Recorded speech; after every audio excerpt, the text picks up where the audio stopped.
ఒక నవ్వురాని జోక్ చెప్పనా? నవ్వురాని జోకా? ఓ బావి నిండా కప్పలున్నాయి. కొన్ని కప్పలు పైన చూసాయి. రౌండ్ గా ఆకాశం కనపడింది. పైనేదో ఉందని ఉత్సాహంగా ఎగరడం మొదలుపెట్టాయి.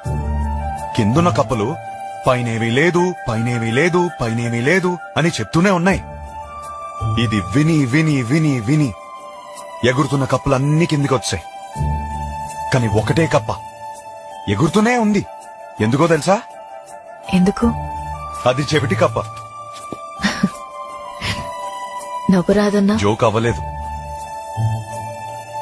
ఆ చెవిటి కప్పకి వినపట్టం మొదలైంది. పైనేమి లేదు, పైనేమి లేదు, పైనేమి లేదు, పైనేమి లేదు. నువ్వు చెవిటి కప్పగానే ఉండు.